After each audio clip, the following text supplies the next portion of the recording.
नमस्कार दोस्तों, आप सबका स्वागत है रंजीत सिंह जी के स्टडी यूट्यूब चैनल में। आज के इस वीडियो में हम लेकर आए हैं टॉप 50 जीके के क्वेश्चन आंसर जो हर एग्जाम में बार बार पूछे जाते हैं, और जैसे कि एमपी पुलिस, दिल्ली पुलिस और अन्य सभी प्रतियोगी परीक्षाओं के लिए बहुत महत्वपूर्ण होंगे। तो चलिए शुरू करते हैं। आपको कमेंट करके जरूर बताना है कि आपने 50 प्रश्नों में से कितने प्रश्नों का सही जवाब दिया है। वीडियो को अंत तक जरूर देखें। चलिए शुरू करते हैं। आपका पहला प्रश्न है, महात्मा गांधी दक्षिण अफ्रीका से भारत किस वर्ष लौटे थे? आपके ऑप्शन है 1915, 1917 या 1921 या 1919। दोस्तों, आपका सही जवाब होगा 1915 को महात्मा गांधी दक्षिण अफ्रीका से भारत लौटे थे। आपका आगे देखते हैं। 1915 को महात्मा गांधी 9 जनवरी 1915 को दक्षिण अफ्रीका से स्वदेश भारत लौटे थे। इसी कारण 9 जनवरी को प्रतिवर्ष प्रवासी भारतीय दिवस मनाया जाता है। वह 1893 में दक्षिण अफ्रीका गए थे और वहां 21 वर्ष तक रहे। अगला प्रश्न होगा। अगला प्रश्न है, महात्मा गांधी के राजनीतिक गुरु कौन थे? आपके ऑप्शन है सुभाष चंद्र बोस, गोपाल कृष्ण गोखले या जवाहरलाल नेहरू या लियो टॉलस्टॉय। दोस्तों, आपका सही जवाब होगा ऑप्शन गोपाल कृष्ण गोखले महात्मा गांधी के राजनीतिक गुरु थे। यह गोपाल कृष्ण गोखले हैं, यह महात्मा गांधी के राजनीतिक गुरु थे। आपका अगला आगे देखते हैं।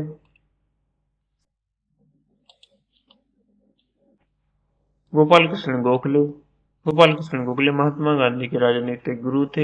गांधी जी के दार्शनिक गुरु लियो टॉलस्टॉय थे। दोस्तों, आपका अगला प्रश्न होगा। दोस्तों, वीडियो पसंद आए तो वीडियो को लाइक और चैनल को सब्सक्राइब जरूर करें। अपने दोस्तों और भाई बहनों के साथ शेयर जरूर करें। आपका अगला प्रश्न है, महात्मा गांधी को सर्वप्रथम राष्ट्रपिता किसने कहा था? आपके ऑप्शन है रविन्द्रनाथ टैगोर, जवाहरलाल नेहरू या सुभाष चंद्र बोस या गोपाल कृष्ण गोखले। महात्मा गांधी को सर्वप्रथम राष्ट्रपिता किसने कहा था? आपका सही जवाब है जवाहरलाल नेहरू ने। जवाहरलाल नहीं, आपका सही जवाब है सुभाष चंद्र बोस ने महात्मा गांधी को सर्वप्रथम राष्ट्रपिता कहा था। यह सुभाष चंद्र बोस हैं, इन्होंने सर्वप्रथम महात्मा गांधी को राष्ट्रपिता कहा था। आगे देखते हैं।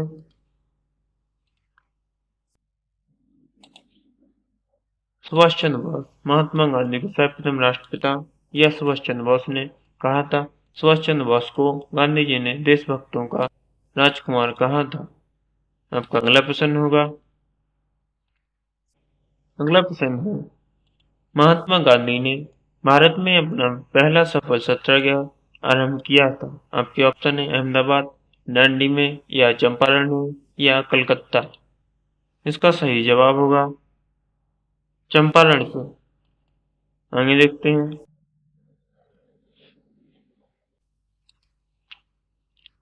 दक्षिण अफ्रीका से लौटने के पश्चात गांधी जी ने प्रथम सफल सत्याग्रह चंपारण बिहार में आरंभ किया था। यह सत्याग्रह नील की खेती की तनकटीय प्रणाली के विरोध में था। आपका अगला प्रश्न होगा।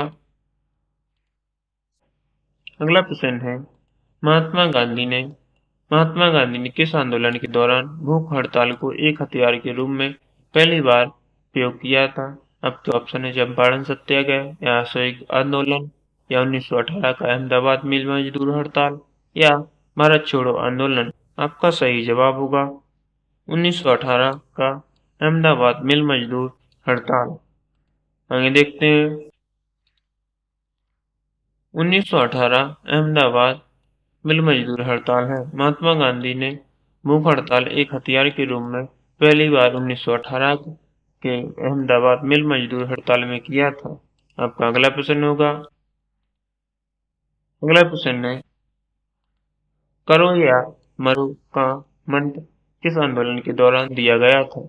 आपके ऑप्शन है सविनय अवज्ञा आंदोलन, असहयोग आंदोलन या भारत छोड़ो आंदोलन या खिलाफत आंदोलन। इसका सही जवाब होगा भारत छोड़ो आंदोलन के तहत। आगे देखते हैं। भारत छोड़ो आंदोलन करो या मरो का नारा महात्मा गांधी जी ने 8 अगस्त 1942 को प्रारंभ हुए भारत छोड़ो आंदोलन के दौरान किया था। दोस्तों, आपका अगला प्रश्न होगा।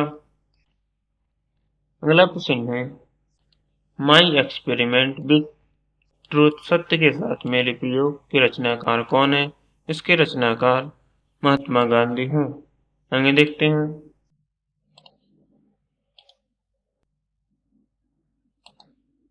My experiment with truth Mahatma Gandhi की आत्मकथा है।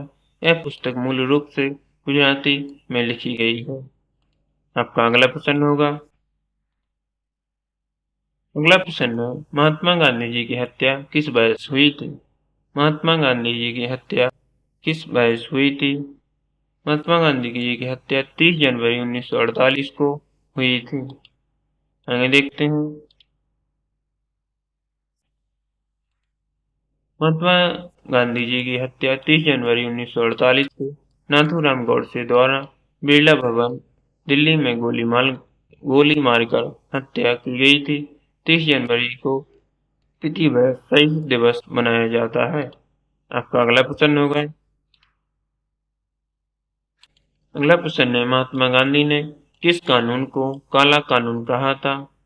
आपका सही जवाब होगा रॉलेट एक्ट को।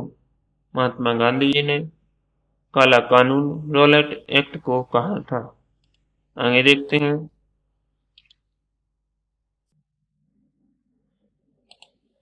गांधी जी ने रॉलेट एक्ट को काला कानून कहा था। आपका अगला प्रश्न होगा। किस अधिनियम के द्वारा भारतीय महिलाओं को सर्वप्रथम मत देने का अधिकार प्राप्त हुआ था? दोस्तों, इसका सही जवाब होगा 1919 का अधिनियम के तहत भारतीय महिलाओं को सर्वप्रथम मत देने का अधिकार हुआ था। आगे देखते हैं।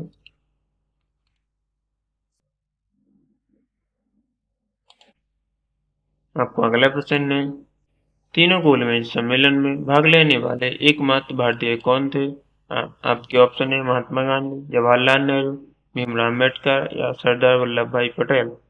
आपका सही जवाब है भीमराव अम्बेडकर। तीनों गोलमेज सम्मेलनों में भाग लेने वाले एकमात्र भारतीय थे। आपका आगे देखते हैं।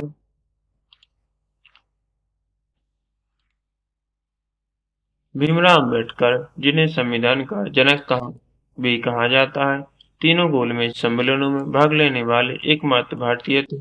महात्मा गांधी ने द्वितीय गोलमेज सम्मेलन 1931 में भाग लिया था। आपका अगला प्रश्न होगा। अगला प्रश्न है, जालियांवाला बाग हत्याकांड के समय भारत का वायसराय कौन था? आपका सही जवाब होगा option B Lord Chelmsford. Jallianwala Bagh हत्याकांड के समय भारत का वायसराय था। आगे देखते हैं। जालियांवाला बाग नरसंहार 1919 के समय भारत का वायसराय लॉर्ड चैम्सफोर्ड था। इस नरसंहार के बाद हंटर आयोग की नियुक्ति की गई थी। आपका अगला प्रश्न होगा। महात्मा गांधी ने ब्रिटिश सरकार द्वारा दी गई कौन सी उपाधि असहयोग आंदोलन में वापस कर दी गई थी? आपका सही जवाब है केसर ए हिंद की उपाधि महात्मा गांधी ने ब्रिटिश सरकार द्वारा दी गई उपाधि को वापस कर दिया गया था। आपका अगला प्रश्न होगा।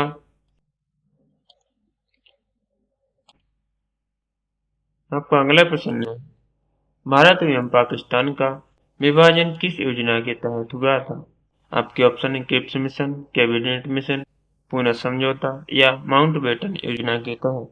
आपका सही जवाब है माउंटबेटन योजना के तहत भारत और पाकिस्तान का विभाजन हुआ था। आपका अगला प्रश्न देखते हैं। भारत एवं पाकिस्तान का विभाजन माउंटबेटन योजना के तहत हुआ था। इसी योजना के तहत भारतीयों को वर्ष 1947 में सार्वभौम सत्ता सौंपने की योजना बनाई थी। आपका अगला प्रश्न होगा, आपका अगला प्रश्न है, कांग्रेस ने किस अधिवेशन में पूर्ण स्वराज का लक्ष्य घोषित किया था? इसका सही जवाब होगा लाहौर अधिवेशन 1929 के तहत। आगे देखते हैं,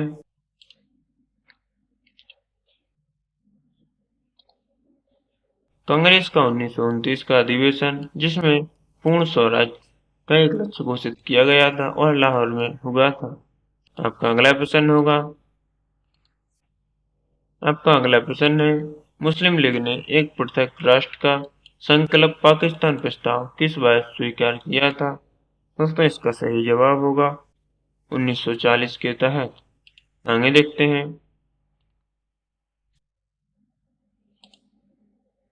आपका अगला प्रश्न है, कोस्टा सेल की खोज किसने की थी? दोस्तों वीडियो पसंद आए तो वीडियो को लाइक, चैनल को सब्सक्राइब जरूर करें, अपने दोस्तों और भाई बहनों के साथ शेयर जरूर करें। आप आपका अगला प्रश्न है, कोस्टा जिसे सेल भी कहते हैं की खोज किसने की थी? आपका सही जवाब होगा रॉबर्ट हुक ने। रॉबर्ट हुक ने कोस्टा की खोज की थी। आगे देखते हैं, उत्तर है रॉबर्ट हुक। कोस्टा की खोज रॉबर्ट हुक ने सन 1665 में की थी। कोस्टा जीवन की सबसे छोटी रचनात्मक एक कार्यात्मक इकाई है। आपका अगला प्रश्न होगा, अगला प्रश्न है, कोशिका में प्रोटॉन की फैक्ट्री किसे कहा जाता है? आपके ऑप्शन है माइटोकॉन्ड्रिया, राइबोसोम, लाइसोसोम या केंद्रक। आपका सही जवाब है राइबोसोम। कोशिका में प्रोटॉन की फैक्ट्री राइबोसोम को कहा जाता है। आगे देखते हैं,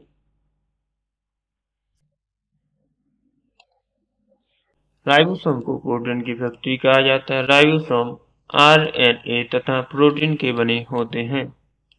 आपका अगला प्रश्न होगा, अगला प्रश्न है, कोशिका में लाइसोसोम को सामान्यतः किस नाम से जाना जाता है? आपके ऑप्शन है पावर हाउस, ऊर्जा घर, आत्महत्या की थैली या प्रोटीन संश्लेषण केंद्र। आपका सही जवाब है आत्महत्या की थैली। कोशिका में लाइसोसोम को सामान्यतः आत्महत्या की थैली के नाम से जाना जाता है। आगे देखते हैं, आपका अगला प्रश्न है, रक्त का थक्का बनाने में कौन सा विटामिन मदद करता है? आपका सही जवाब है विटामिन के रक्त का थक्का बनाने में मदद करता है। आगे देखते हैं,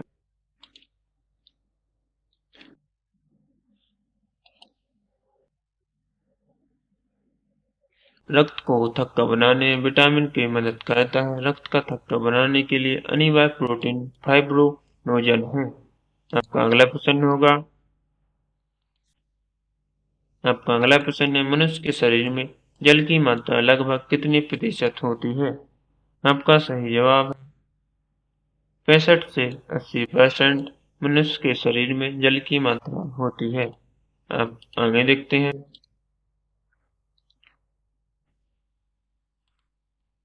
मनुष्य के शरीर में जल लगभग 65 से 80% पाया जाता है।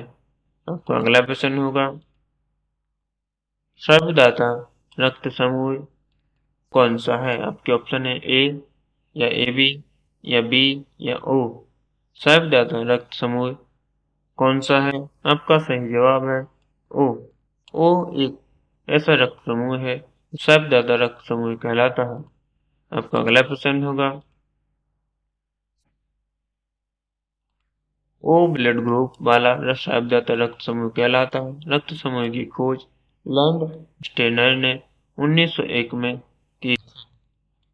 आपका अगला प्रश्न होगा, अगला प्रश्न है, मानव शरीर में पाई जाने वाली सबसे बड़ी ग्रंथि कौन सी है? इसका इसके ऑप्शन है अग्नाशय, यकृत या जिसे लीवर भी कहते हैं, प्लीहा या थायराइड। इसका सही जवाब होगा यकृत। यकृत एक मानव शरीर में पाई जाने वाली सबसे बड़ी ग्रंथि है। आगे देखते हैं,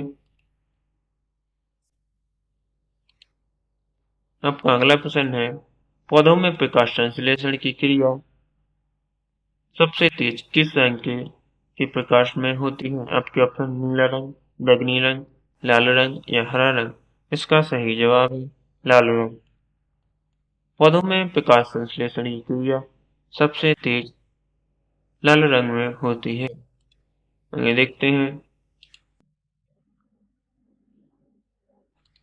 प्रकाश संश्लेषण की क्रिया सबसे तेज लाल रंग के प्रकाश में होती है। बैंगनी रंग के प्रकाश में प्रकाश संश्लेषण की दर सबसे कम होती है। अब अगला प्रश्न देखते हैं। अगला प्रश्न है, हड़प्पा सभ्यता की खोज किस वर्ष हुई थी? आपके ऑप्शन है 1921, 1922 या 1930 या 1947 को। हड़प्पा सभ्यता की खोज किस वर्ष हुई थी? इसका सही जवाब है 1919 1921 को हड़प्पा सभ्यता की खोज हुई थी। आगे देखते हैं। हड़प्पा सभ्यता की खोज 1921 ईस्वी में राय बहादुर दयाराम साहनी ने की थी। आपका अगला प्रश्न होगा। अगला प्रश्न है, जैन धर्म के 24वें एवं अंतिम तीर्थंकर कौन थे? जैन धर्म के 24वें एवं अंतिम तीर्थंकर कौन थे? आपका सही जवाब है महावीर। महावीर जैन धर्म के 24वें एवं अंतिम तीर्थंकर थे। आपका अगला प्रश्न होगा। जैन धर्म के 24वें एवं अंतिम तीर्थंकर महावीर थे। जैन धर्म के संस्थापक एवं प्रथम तीर्थंकर ऋषभ देव हैं। आपका अगला प्रश्न होगा। एशिया का ज्योतिर्पुंज जिसे लाइट ऑफ एशिया भी कहा जाता है कि किसे कहा जाता है? आपके ऑप्शन है महावीर स्वामी, गौतम बुद्ध, बिम्बिसार या चंद्रगुप्त मौर्य को। आपका सही जवाब होगा गौतम बुद्ध को एशिया का ज्योतिर्पुंज कहा जाता है। आगे देखते हैं। गौतम बुद्ध को एशिया का ज्योतिर्पुंज कहा जाता है। गौतम बुद्ध का जन्म 563 ईसा पूर्व में हुआ था। आपका अगला प्रश्न देखते हैं। अगला प्रश्न है, गौतम बुद्ध ने अपना प्रथम उपदेश कहाँ दिया था? आपके ऑप्शन है लुम्बिनी, बोधगया, सारनाथ या कुशीनगर में। आपका सही जवाब है सारनाथ में गौतम बुद्ध ने अपना प्रथम उपदेश दिया था।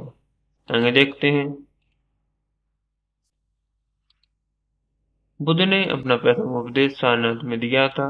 महात्मा बुद्ध द्वारा दिए गए प्रथम उपदेश को धम्मचक्र प्रवर्तन कहा जाता है।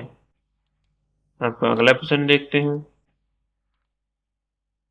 अगला प्रश्न है, दिल्ली पर राज करने वाली प्रथम महिला मुस्लिम शासक कौन थी? आपके ऑप्शन है नूरजहां, मुमताज, रजिया सुल्तान या जहांआरा।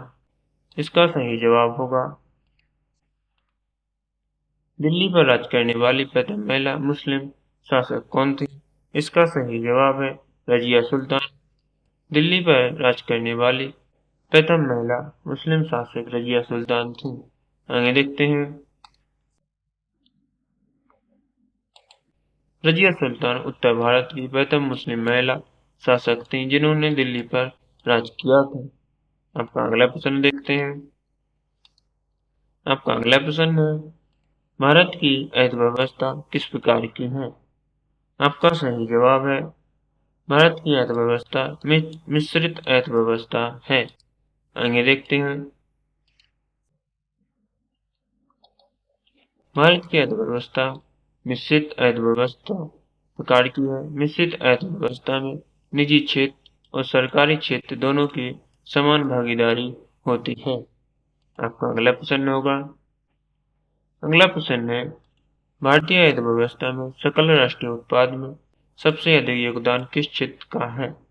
आपका सही जवाब है तृतीय क्षेत्र का, जिसे सेवा क्षेत्र भी कहते हैं। आगे देखते हैं। सेवा क्षेत्र भारतीय अर्थव्यवस्था में सकल राष्ट्रीय उत्पाद में सबसे अधिक योगदान तृतीय क्षेत्र का है। तृतीय क्षेत्र को ही सेवा क्षेत्र भी कहा जाता है। आपका अगला प्रश्न होगा। भारत में आर्थिक गतिविधियों को कुल कितने क्षेत्रों में बांटा गया है? इसका सही जवाब है 3। भारत में आर्थिक गतिविधियों को कुल 3 क्षेत्रों में बांटा गया है। दोस्तों, वीडियो पसंद आए वीडियो को लाइक और चैनल को सब्सक्राइब जरूर करें। आपका अगला प्रश्न होगा,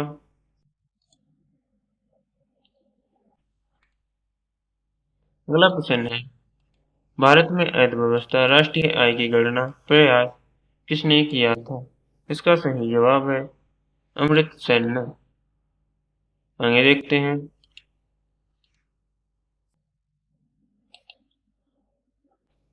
भारत में अर्थव्यवस्था राष्ट्रीय आय की गणना का प्रयास दादा भाई नौरोजी ने 1868 में किया था।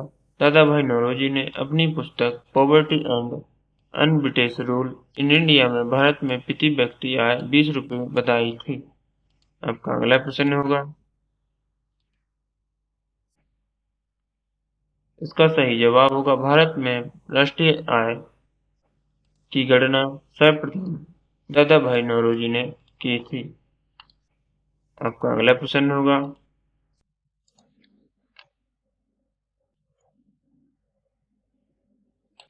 अगला प्रश्न है, पंचवर्षीय योजनाओं के निर्माण के आयोग का गठन किया गया था।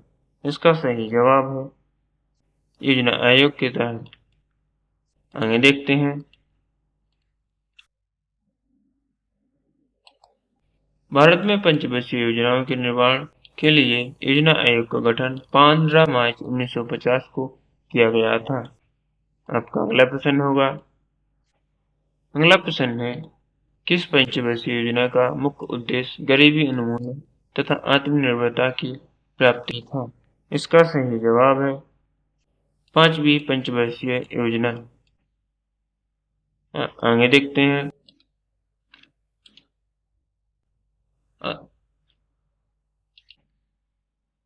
गरीबी उन्मूलन तथा आत्मनिर्भरता की प्राप्ति 5वीं पंचवर्षीय योजना 1976 से 1978 का मुख्य उद्देश्य था। आपका अगला प्रश्न होगा, किस देश के संविधान से भारत में संसदीय शासन प्रणाली ली गई थी? इसका सही जवाब है ब्रिटेन से। ब्रिटेन देश से संविधान भारत में संसदीय शासन प्रणाली ब्रिटेन देश से ली गई थी। आपका अगला प्रश्न होगा, अगला प्रश्न है, भारतीय संविधान में मूल कर्तव्य किस संविधान से लिया गया है? आपके ऑप्शन है अमेरिका, आयरलैंड या सोवियत संघ, रूस या जर्मनी से। इसका सही जवाब होगा सोवियत संघ रूस से। भारतीय संविधान में मूल कर्तव्य सोवियत संघ रूस से लिए गए थे। आगे देखते हैं,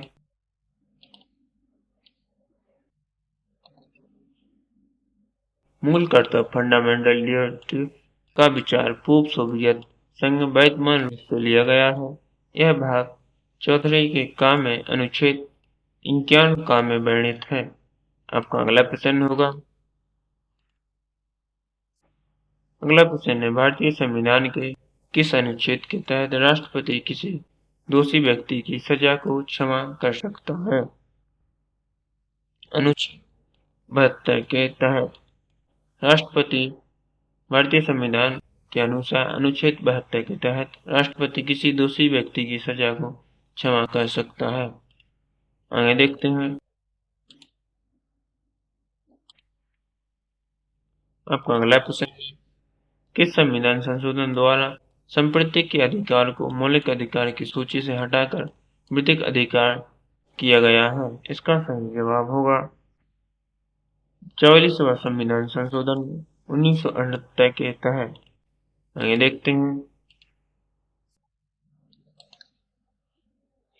44वां संविधान संशोधन 1978 द्वारा संपत्ति के अधिकार को मूल अधिकार की मूल सूची से हटाकर 44वें संविधान संशोधन 1978 द्वारा विधिक अधिकार कानूनी अधिकार बनाया गया है और इसे अनुच्छेद 300 काके में रखा गया है।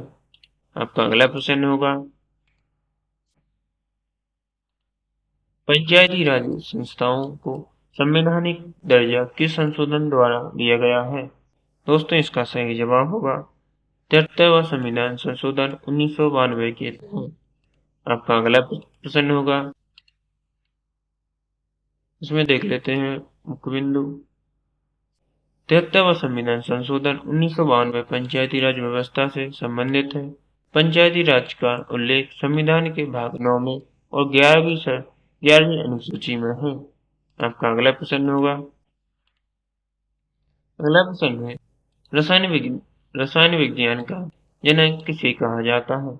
आपके ऑप्शन है जॉर्ज डाल्टन, रॉबर्ट बॉयल या लेबोजियर या अर्नेस्ट रदरफोर्ड।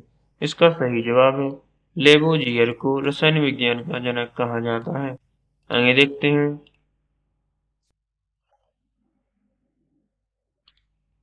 आपका अगला प्रश्न है, लोहे में जंग लगने पर उसके भार में क्या परिवर्तन होता है? आपके ऑप्शन है भार घट जाता है या भार अपरिवर्तित रहता है या भार बढ़ जाता है या पहले बढ़ता है या फिर घटता है। इसका सही जवाब है ऑप्शन सी, भार बढ़ जाता है। लोहे में जंग लगने पर उसका भार बढ़ जाता है। आगे देखते हैं।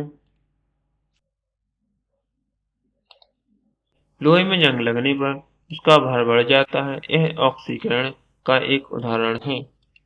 आपका अगला प्रश्न होगा, आपका अगला प्रश्न है, शुद्ध सोना कितने कैरेट का होता है?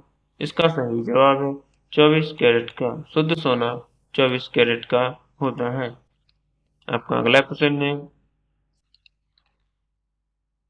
शुद्ध सोना 24 कैरेट का होता है। सोने के आभूषण बनाते समय कठोर बनाने के लिए उसमें तांबा धातु मिलाई जाती है।